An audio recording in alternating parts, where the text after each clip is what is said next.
నమస్కారం, truth news కి స్వాగతం. హెడ్లైన్ చూద్దాం.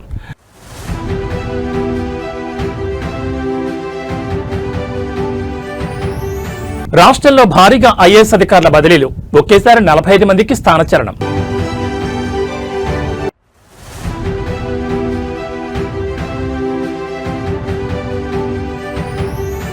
టీడీపీ వైసీపీ సభ్యుల మధ్య మాటల యుద్ధం, సీమకు చంద్రబాబు ద్రోహం చేస్తున్నారన్న వైసీపీ సభ్యులు.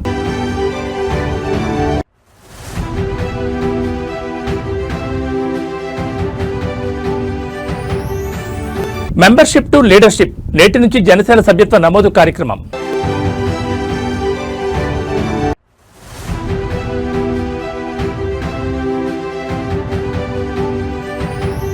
మనీ లాండరింగ్ కేసులో ఈడీ ముందు హాజరైన అనిల్ అంబానీ, రుణాల మళ్లింపు కేసులో సుదీర్ఘంగా సాగుతున్న విచారణ.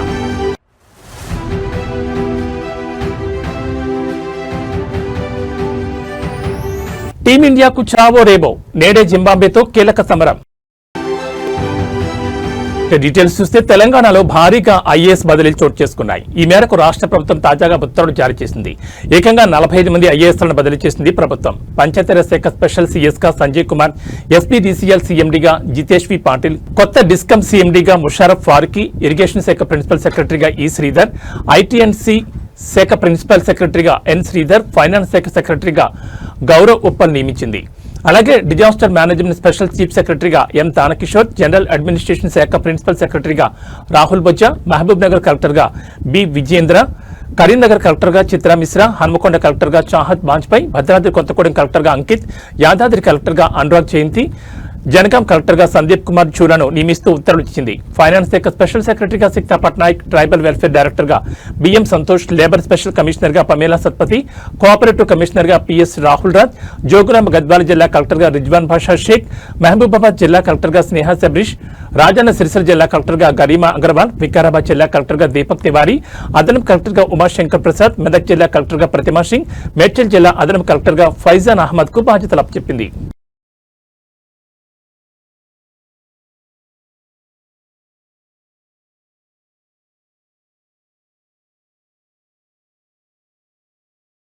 ఆంధ్రప్రదేశ్ రాష్ట్ర శాసనమండలిలో తీవ్ర గందరగోళం కొనసాగుతోంది. సభ ప్రారంభమైన 5 నిమిషాలకు మళ్లీ వాయిదా పడింది. రాయలసీమ లిఫ్ట్ ఇరిగేషన్పై తెలంగాణ సీఎం రేవంత్ రెడ్డి మాటలకు సమాధానం చెప్పారని వైసీపీ సభ్యులు నినాదాలు చేశారు. తమ సభ్యులు అడిగిన ప్రశ్నలకు సమాధానాలు పూర్తి కాకుండానే మరో ప్రశ్నకు వెళ్లడంపై మండలి విపక్ష నేత బొత్స సత్యనారాయణ తీవ్ర అభ్యంతరం వ్యక్తం చేశారు. సభా సాంప్రదాయాలుంటాయి, ఒక ప్రశ్నకు సమాధానం పూర్తి కాకుండానే మరో ప్రశ్నకు వెళ్లడం సరికాదన్నారు. ఇరిగేషన్ మంత్రి ఉపన్యాసంతో మాకు అభ్యంతరం లేదు, ఆయన ఏదో చెప్పుకున్నారు. రేవంత్ రెడ్డి వాళ్ళ అసెంబ్లీలో మాట్లాడిన మాటలు కట్టుబడి ఉన్నారా లేదా అనే దానికి క్లారిటీ ఇవ్వాల్సిన అవసరం ఉందని బొత్స డిమాండ్ చేశారు. ఈ సందర్భంగా టీడీపీ వైసీపీ సభ్యుల మధ్య మాటల యుద్ధం చెలరేగింది. రాయలసీమకు సీఎం చంద్రబాబు తీరని ద్రోహం చేస్తున్నారంటూ వైసీపీ సభ్యులు ఆరోపణ చేయగా, ఏ ముఖ్యమంత్రి చేయనంత ద్రోహం వైఎస్ జగన్ చేశారని తెలుగుదేశం పార్టీ సభ్యులు కౌంటర్ ఇచ్చారు. దీంతో పోటాపోటీగా వైసీపీ కూటమి సభ్యులు నినాదాలు చేశారు. గందరగోళ పరిస్థితులతో సభను మండలి చైర్మన్ వాయిదా వేశారు.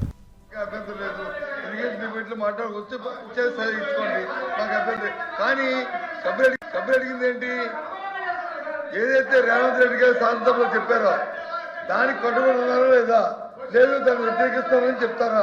అది చెప్పింది అబద్ధం అని ఆ మాట ఎక్కడ రావట్లేదు. ఈ ప్రభుత్వం తాలూకా అయిపోయిందండి.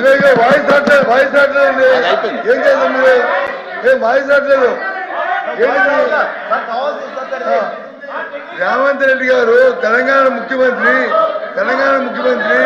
అక్కడ చెప్పిన ఏదైతే వాయిస్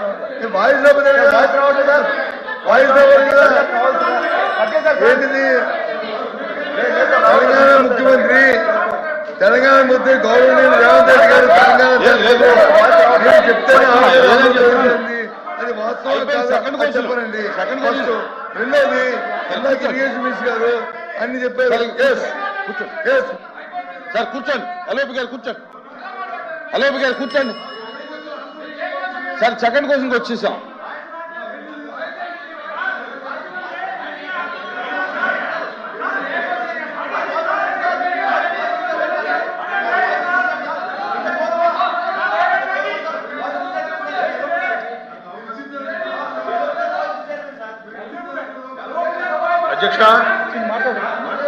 అధ్యక్ష, ఇది చాలా ప్రాధాన్యతతో కూడినటువంటి అంశం అధ్యక్ష. 1 minute అండి, క్లారిటీ రాను. కూర్చోండి ప్లీజ్, కూర్చోండి కూర్చోండి.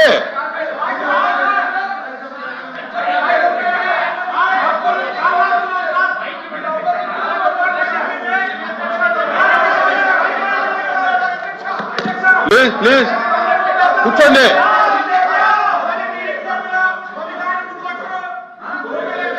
ఆయన కూడా నీకెందుకు స్వామి, ఆయన కూడా నీకెందుకు, ఆయన కూడా నీకెందుకు.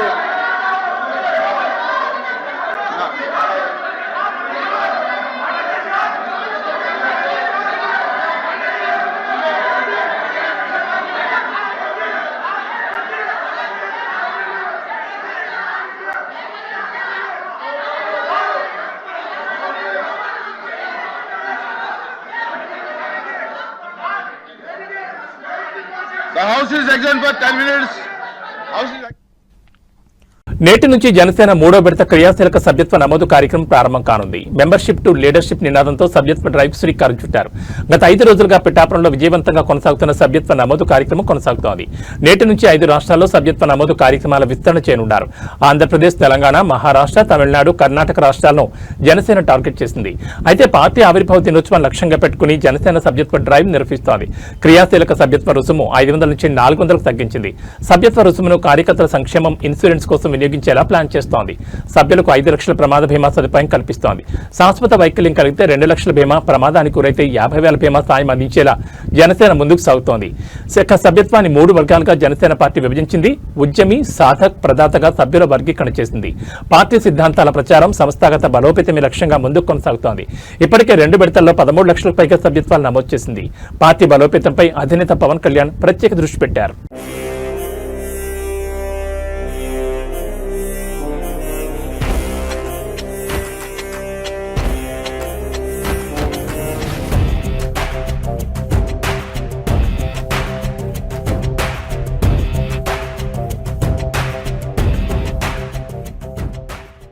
ఈరోజు మంచి రోజు కాబట్టి ప్రెసిడెంట్ గారు ప్రత్యేకంగా మనం ఈ కార్యక్రమాన్ని ఈరోజు ప్రారంభించుకుందాం.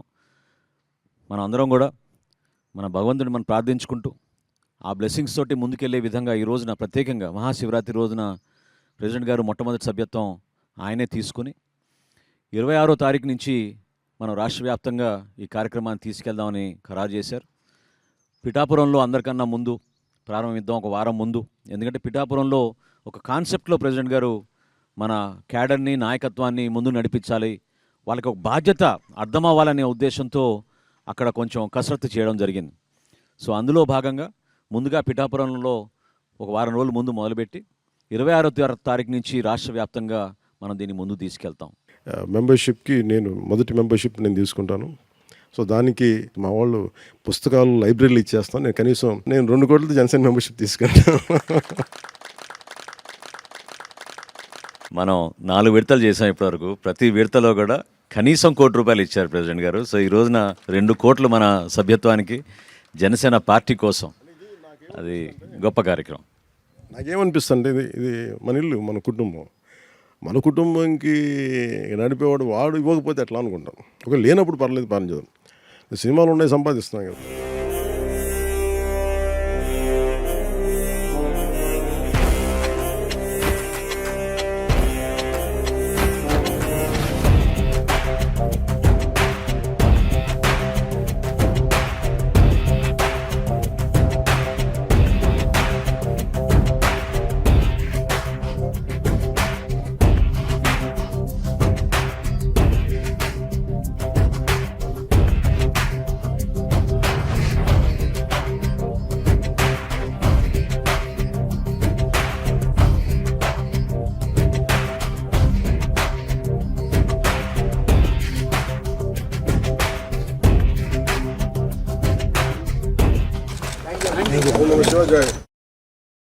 తెలంగాణ రాష్ట్రంలోని చేయూత పింఛన్ల లబ్ధిదారులకు ప్రభుత్వం తీపి కబురు అందించేందుకు సిద్ధమవుతోంది. ఆర్థిక పరిస్థితులను బట్టి పింఛన్ల మొత్తాన్ని పెంచాలని ముఖ్యమంత్రి యోచిస్తున్నారు. దీనికి సంబంధించిన కసరత్తును ఆర్థిక శాఖ ఇప్పటికే ప్రారంభించింది. ప్రస్తుతం రాష్ట్రంలో వృద్ధులు, వితంతువులు, చేనేత, బీడీ కార్మికులకు నెలకు 2,016 రూపాయలు అందజేస్తుండగా దివ్యాంగులకు 4,016 రూపాయల చొప్పున పింఛన్ అందుతోంది. తాజా ప్రతిపాదన ప్రకారం ప్రాథమికంగా అందరికీ 500 చొప్పున పెంచాలని ప్రభుత్వం భావిస్తోంది. ప్రస్తుతం పింఛన్ల కోసం ప్రతి నెల సుమారు 950 కోట్లు ఖర్చవుతుండగా 500 పెంపు వల్ల ఏడాదికి అదనంగా 2,500 కోట్ల భారం పడుతుందని అంచనా వేస్తున్నారు. ఎన్నికల హామీ మేరకు పింఛన్లను భారీగా పెంచాలన్నదే ప్రభుత్వ లక్ష్యం. అయితే రాష్ట్ర ఆర్థిక పరిస్థితిని దృష్టిలో ఉంచుకుని ఒకేసారి కాకుండా విడతల వారీగా ఈ పెంపును చేపట్టనున్నారు. వచ్చే ఎన్నికల నాటికి సాధారణ పింఛన్లను 4,000కు, దివ్యాంగుల పింఛన్లను 6,000కు పెంచాలని యోచిస్తోంది ప్రభుత్వం.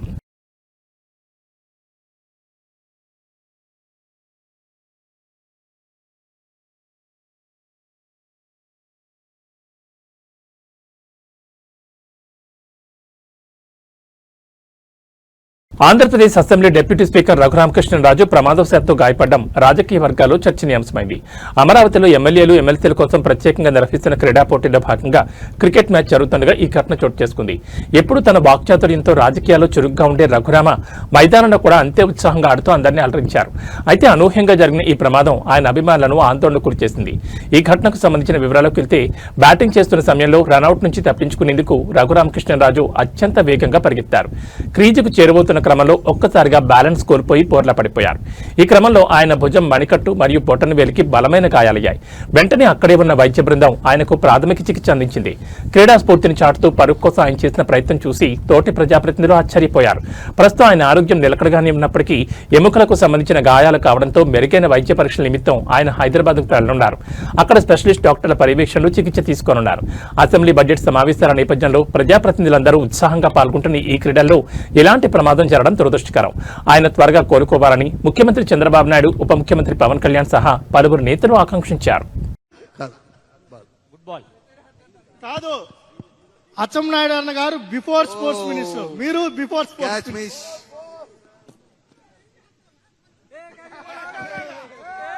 రన్ అవుట్ అయిపోయారు.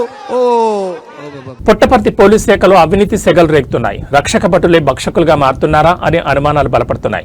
పుట్టపర్తి డీఎస్పీ విజయ్ కుమార్, సీఐ మారుతి శంకర్ తనను 30 లక్షలు ఇవ్వాలని బెదిరిస్తున్నారంటూ బాధితుడు మారుతిరెడ్డి విడుదల చేసిన సెల్ఫీ వీడియో ఇప్పుడు రాష్ట్ర వ్యాప్తంగా సంచలనం సృష్టిస్తోంది.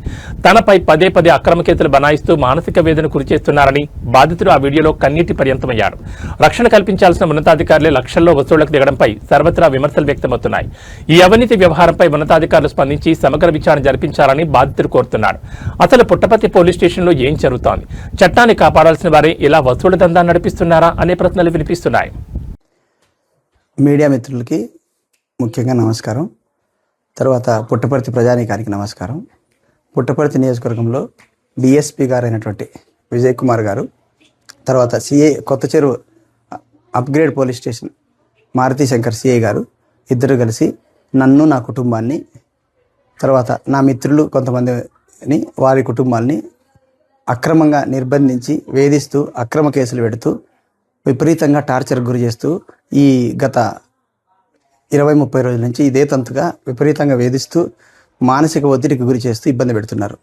ఇందులో భాగంగా నేను ఫోన్లు చేస్తే లిఫ్ట్ చేయరు, మా ఫ్యామిలీ ఫోన్లు చేస్తే లిఫ్ట్ చేయరు, స్టేషన్కి పోతే ప్రాపర్గా రెస్పాండ్ గారు, రానియద్దంటారు. తర్వాత ఎస్పెషల్లీ ఇద్దరు కలిసి నన్ను బెంగళూరుకి పారిపో, నువ్వు ఈ ఏరియాలో ఉండకూడదు, లేకుంటే నీ మీద పీడీ యాక్ట్ ప్రయోగిస్తాం అని చెప్తూ ఇందులో ఇండైరెక్ట్గా 2-3 సార్లు ఆల్రెడీ మమ్మల్ని అక్రమంగా నిర్బంధించిన తరుణంలో లాస్ట్ టైం మా మీద ఒక మర్డర్ అలిగేషన్ కేసు జరిగినప్పుడు సి మారుతి శంకర్ గారు డైరెక్ట్గా నాకు చెప్పడం జరిగింది, నువ్వు ఈసారి జైల్లో నుంచి బయటకు వచ్చిన వెంటనే నువ్వు డబ్బులు 30 లక్షల రూపాయలు, కనీసం 20 లక్షల రూపాయలు నువ్వు డిఎస్పీ గారితో మాట్లాడుకుని ఇవ్వకుంటే నీ మీద పీడీ యాక్ట్ పెట్టేసి బెంగళూరుకి పంపించేస్తాము, లేదా వేరే చోటుకి పంపించేస్తాము, జిల్లా బహిష్కరణ చేస్తాము అని నన్ను నిర్బంధించిన ప్రదేశంలో చెప్పారు.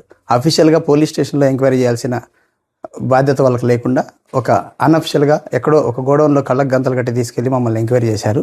సరే, అవన్నీ ఒకవేళ పోలీసు వాళ్ళకి అనుకూలం జరగాల్సిన పరిస్థితుల్లో ఉంటే నేను సహకరించడం జరిగింది. అయినా పోలీస్ వ్యవస్థ మీద ఇంకా నమ్మకం ఉంది కాబట్టి నేను మీడియా మిత్రులకు, ఎస్పెషలీ ఈ మీడియా ద్వారా ఎస్పీ గారికి విన్నవించుకుంటున్నాను. పోలీస్ వ్యవస్థలో చాలా వరకు బాగుంది, కానీ నేను చూసిన పుట్టపర్తిలో ఈ ఇద్దరు మాత్రం కొల్యూజన్తో ప్రజల్ని అనేక విధాలుగా ఇబ్బందులకు గురి చేస్తూ వాళ్ళ కరప్షన్కి గురి చేస్తూ ఎన్నో విషయాలు ఉన్నాయి. అవన్నీ ఇప్పుడు చెప్పుకునే సమయం కూడా కాదు. నా పర్సనల్ మ్యాటర్ మాత్రమే చెప్పుకుంటున్నా. ఎప్పుడు నేను ప్రజా సమస్యలు మాత్రమే మాట్లాడేవాడిని. ఈసారి ఆ గొంతు నొక్కేయాలని ప్రయత్నంతో నా మీద పీడీ ప్రయోగం చేయాలని అక్రమ కేసులు పెట్టి, ఫాల్స్ కేసులన్నీ పెట్టి, కనీసం నన్ను ఎంక్వైరీ చేయకుండా, నన్ను అడగకుండా ఈ విధంగా ఇబ్బందులకు గురి చేస్తున్నారని మీడియా మిత్రుల ద్వారా ప్రజలకు విన్నవించుకుంటున్నాను, వ్యవస్థలకు విన్నవించుకుంటున్నాను. నాలాంటి వారికే ప్రజా సమస్యల మీద పోరాడడానికే ఇన్ని ఇబ్బందులు గురి చేస్తే సామాన్యమైన ప్రజలకు వీళ్ళు ఎంత ఇబ్బందులు గురి చేస్తుంటారు, వ్యవస్థను ఎలా తొక్కి పెడుతుంటారో, ఎలా మేనేజ్ చేస్తుంటారో దయచేసి మీ ద్వారా అందరికీ తెలియజేసుకుంటున్నాను. వీరిని ఉపేక్షించకుండా ప్రజలు, వ్యవస్థలు, ఇంటెలిజెన్స్ వ్యవస్థ, మీడియా వాళ్ళు అందరూ కలిసి దీని మీద ఖచ్చితంగా ఆలోచించి వీరి మీద నిఘా వేసి ఇట్లాంటి చీడపురుగుల్ని వ్యవస్థలో ఉండనీయకూడదని చెప్పేసి దయచేసి కోరుకుంటూ విరమించుకుంటున్నాను. Thank you. AP liquor scam కేసులో కీలక పరిణామం చోటు చేసుకుంది. ఈ కేసులో A7 గా ఉన్న ముప్పిడి అవినాష్ రెడ్డి సిట్ అధికారులు ఎదుట లొంగిపోయారు. సుప్రీంకోర్టులో దాఖలు చేసిన ముందస్తు బెయిల్ పిటిషన్ రిజెక్ట్ మంగళవారం అవడంతో విజయవాడలో ఉన్న సిట్ కార్యాలయానికి తన లాయర్తో కలిసి వెళ్లి అధికారులు ఎదుట సరెండర్ అయినట్టు తెలుస్తోంది. గతంలో హైకోర్టులో కూడా ముప్పిడి అవినాష్ కు బెయిల్ రిజెక్ట్ అయింది. జనవరి 29న ఏపీ హైకోర్టు ఇచ్చిన ఉత్తర్వుల్ని సవాల్ చేస్తూ సుప్రీంకోర్టులో పిటిషన్ వేయగా అక్కడ కూడా ఎదురు దెబ్బ తగిలింది. ప్రధాన న్యాయమూర్తి జస్టిస్ సూర్యకాంత్, జస్టిస్ జోయ్ మాల్యా బాగ్చేల నేతృత్వంలో ఉన్న ధర్మాసనం అవినాష్ రెడ్డి తరఫున సీనియర్ న్యాయవాది సిద్ధార్థ దబీ వాదనలు విన్నారు. విదేశాలకు వెళ్లిన వివరాలపై ఆరా తీసిన సీజే సూర్యకాంత్ ఏడాది కాలంగా తన పరారిలోనే ఉన్నాడు కదా అని ప్రశ్నించారు. ఏ కోర్టు అనుమతితో విదేశాలకు వెళ్లారని అడిగారు. చట్టాన్ని ఏమార్చేందుకు ప్రయత్నించి ఇలాంటి వారికి ముందస్తు బెయిల్ ఇచ్చి ఎందుకు రక్షణ ఇవ్వాలని అభిప్రాయపడ్డారు. అరెస్ట్ నుంచి మధ్యంతర రక్షణ ఇచ్చేందుకు సీజే నిరాకరించారు. ఫిబ్రవరి 26న అవినాష్ శ్రీలంక నుంచి వచ్చేందుకు సిద్ధంగా ఉన్నారని, ఎల్ఓసీని ఆపాలని న్యాయవాది కోరగా దానికి కూడా నిరాకరించారు. ముందు అతను లొంగిపోవాలని, ఆ తర్వాతే రెగ్యులర్ లేదా మధ్యంతర బెయిల్ పిటిషన్లను పరిశీలిస్తామని స్పష్టం చేస్తూ తదుపరి విచారణను మార్చి 12కు వాయిదా వేశారు. లిక్కర్ స్కామ్ కేసు నమోదైన తర్వాత ముప్పిడి అవినాష్ రెడ్డి సోదరుడు అరెస్ట్ అయ్యాక అతన్ని కూడా నిందితుడిగా చేరుస్తారని భయపడి విదేశాలకు పారిపోయాడు. ఇటీవల సుప్రీంకోర్టు అతన్ని లొంగిపోవాలని ఆదేశాలు జారీ చేయడంతో మరో దారిలేక సిట్ ఆఫీసులో సరెండర్ అయ్యాడు.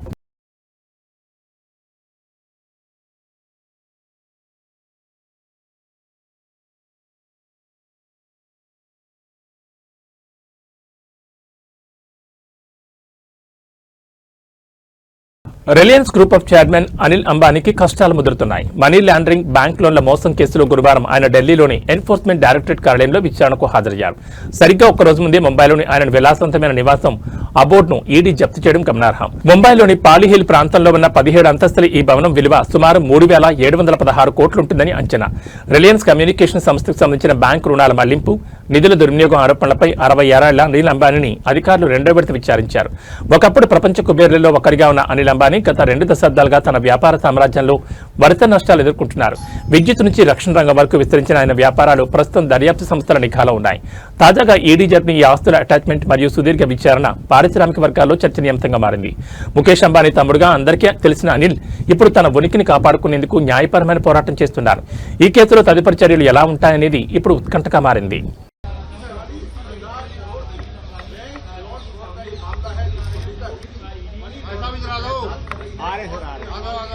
इससे कोई नहीं आ गया ना। हाँ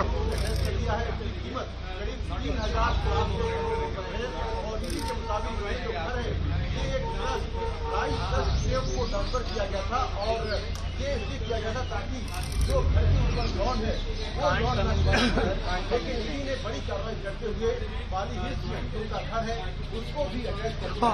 ईडी ने अब तक इस पूरे मामले में भाई आगे बढ़ जा। आप देख सकते हैं कि ये अनिल अंबानी है जो ईडी की पूछताछ में शामिल होने के लिए ఇజ్రాయెల్ కు ప్రధాన స్నేహితుడు మోదీ అని ఇజ్రాయెల్ ప్రధాని బెంజమిన్ నెతన్యాహు పేర్కొన్నారు. భారత్ను మోడీ అత్యంత వేగంగా అభివృద్ధి చేస్తున్నారని, మోడీ తమకు స్నేహితుడి కంటే ఎక్కువని అభివర్ణించారు. భారత్ ఇజ్రాయెల్ మధ్య అనుబంధాన్ని మాటల్లో వర్ణించలేం. ఇరు దేశాల ప్రజల మధ్య సహృద్భావ సంబంధాలు. భారత్ 150 కోట్ల మంది ప్రజలున్న అతిపెద్ద దేశం. భారత్తో వాణిజ్య ఒప్పందాలు రెట్టింపయ్యాయి. అదేవిధంగా భారత్తో సన్నిహిత సంబంధాలు 3 రెట్లు పెరిగాయి. ఇరు దేశాలు ప్రాచీన నాగరికత ఉన్న దేశాలు. అనేక రంగాల్లో మన మధ్య సోదరభావం ఉంది. భారత్ ప్రపంచంలోని అత్యంత శక్తివంతమైన దేశమని నెతన్యాహు పేర్కొన్నారు. అంతకుముందు కూడా ఇజ్రాయెల్ పార్లమెంట్ స్పీకర్ మోదీని ప్రశంసిస్తూ మాట్లాడారు. మోడీ పాలన భారత్కు స్ఫూర్తిదాయకమని, భారత్ను సమూలంగా మార్చడంలో ఆయన కీలక పాత్ర పోషించారన్నారు. అదేవిధంగా వ్యవసాయం, మౌలిక సౌకర్యాల పరంగా భారత్ను అగ్రస్థానంలో నిలిపారని, అత్యంత వేగంగా అభివృద్ధి చెందుతున్న దేశంగా భారత్ను నిలిపారని పేర్కొన్నారు. I know you know this, but I want to make sure that everyone knows this. In the First World War, when we were still under Ottoman occupation, those who helped us liberate this country, the British Army, in which there were Jewish fighters, including Jabotinsky, with the 1st Jewish Battalion, but also brave Iranian soldiers and commanders who fought like lions in the battle against Haifa for the liberation of Haifa. The forces were pushed back, and who stormed forward, gave their lives. Indian commanders, we never forget that too. They gave their lives for us.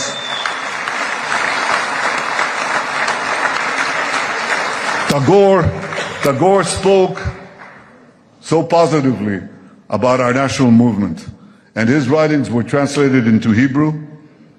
Ayumi shishvu et dmuto aturat hazakan halavan. Hyderabad నగరంలోని Jubilee hills లో భారీ అగ్ని ప్రమాదం ఘటన చోటు చేసుకుంది. Jubilee hills road number 36 లో ఉన్న ప్రముఖ దుస్తుల brand manoeuvre showroom Mangala Gauri shopping మాల్లో గురువారం ఉదయం మంటలు చెలరేగాయి. ఈ ప్రమాద సమాచారం అందుకున్న వెంటనే అగ్నిమాపక సిబ్బంది ఘటనా స్థలానికి చేరుకుని మంటలను అదుపులోకి తీసుకోవడానికి ప్రయత్నిస్తున్నారు. అగ్ని ప్రమాదం కారణంగా షాపింగ్ మాల్ నుంచి మంటలు ఎగిసిపడుతున్నాయి. షాపింగ్ మాల్ పక్కనే ఉన్న భవనాలకు మంటలు వ్యాపించాయి. ఘటనా స్థలానికి చేరుకున్న 3 ఫైర్ ఇంజన్లు మంటలను అదుపులోకి తెచ్చేందుకు ప్రయత్నిస్తున్నాయి. మరోవైపు మంటల్లో షాపింగ్ మాల్ సిబ్బంది చిక్కున్నట్లు తెలుస్తోంది.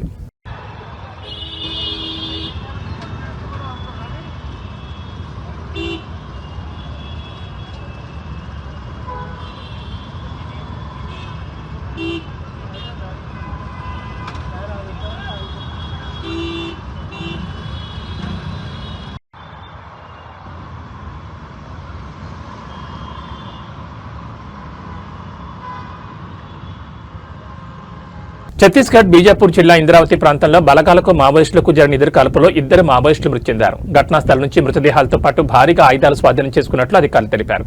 ఈ ఘటన జంగలా పోలీస్ స్టేషన్ పరిధిలోని ఇంద్రావతి నదీ ప్రాంతంలో జరిగిందని జిల్లా ఎస్పీ జితేందర్ యాదవ్ తెలిపారు.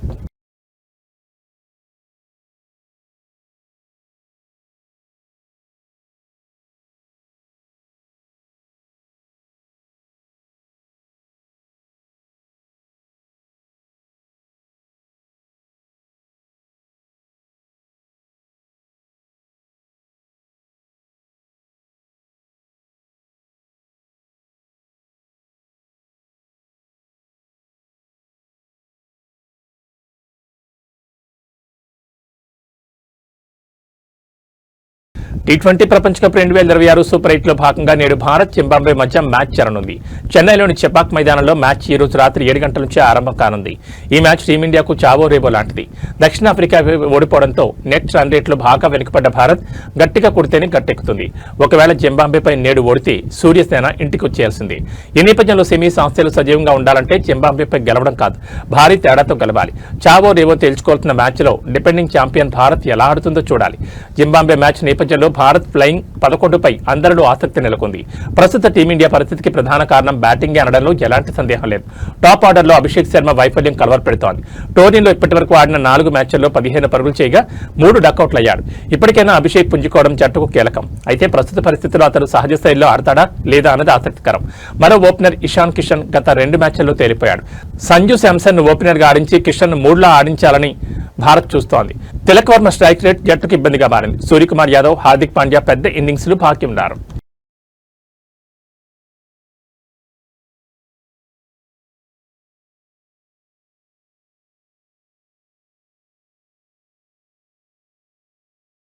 Tollywood most admired couple Vijay Deverakonda, Rashmika Mandanna ఎట్టకేలకు ఒక ఇంటివారయ్యారు. గత కొంతకాలంగా వీళ్ళిద్దరి ప్రేమ పెళ్లిపై జరుగుతున్న ప్రచారాన్ని తెరదించుతూ ఈ ఉదయం రాజస్థాన్లోని ఉదయ్పూర్ వేదికగా ఈ జంట వివాహ బంధంలోకి అడుగుపెట్టారు. అత్యంత సన్నిహితులు, కుటుంబ సభ్యుల సమక్షంలో ఈ వేడుక అత్యంత వైభవంగా జరిగింది. ఈ ఉదయం 10 గంటల 15 నిమిషాలకు సుముహూర్తాన విజయ్ దేవరకొండ రష్మిక మెడలో 3 ముళ్లు వేశారు. హిందూ శాస్త్రోక్తంగా జరిగిన ఈ పెళ్లి వేడుకలో ఇరు కుటుంబాల సభ్యులు పాల్గొన్నారు. ఉదయ్పూర్లోని ఒక ప్యాలెస్ లో జరిగిన ఈ వేడుకలో వధూవరులిద్దరూ సాంప్రదాయ దుస్తుల్లో మెరిచిపోయారు. సోషల్ మీడియాలో వీరిని అభిమానులు ప్రేమగా పిలుచుకుని వీరోషి అనే పేరు ఇప్పుడు ట్రెండింగ్ లో నిలిచింది. రష్మిక మందన కర్ణాటకలోని కూర్గ్ ప్రాంతానికి చెందినవారు. తమ ప్రాంత సంప్రదాయాన్ని గౌరవిస్తూ ఈ రోజు సాయంత్రం 4 గంటల 30 నిమిషాలకు ఈ జంట మరోసారి కొడవ పద్ధతిలో వివాహం చేసుకోబోతున్నారు. సాధారణంగా కొడవ పెళ్లిళ్లు చాలా ప్రత్యేకంగా విభిన్నమైన వస్త్రధారణతో సాగుతాయి. ఒకే రోజు 2 వేర్వేరు సంప్రదాయాల్లో పెళ్లి చేసుకోవడం విశేషం.